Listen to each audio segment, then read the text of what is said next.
এখন বাজে রাত 11:30।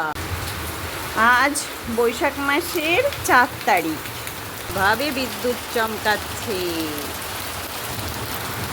যখন অতিরিক্ত হাঁসফাঁস গরম পড়ে তখন এরকম বৃষ্টি হলে তো ভীষণই ভালো লাগে। যদিও বৈশাখ মাস পড়ে গেল এরকমভাবে, সেইভাবে যে গরমটা এখনো পড়েনি।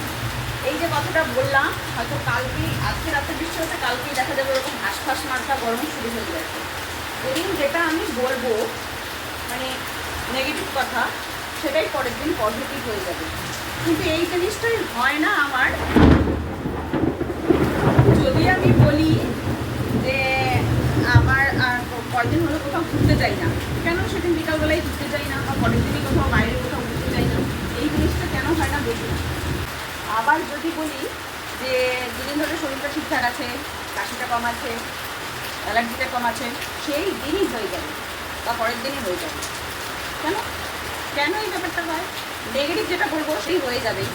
আর যেটা যখন যদি বলি কয়দিন ধরে কোথাও ঘুরতে যাই না, তখন কেন পরের দিনই ঘোরাটা আসে না, এটাই বুঝি না। মানে মনের সাথেও মুখের কথার সাথেও এখন রাজনীতি চালটা চলছে। সামনে ভোট তো, যদি এটা ভোটের জন্য না, এটা বরাবরই চলে। চলো।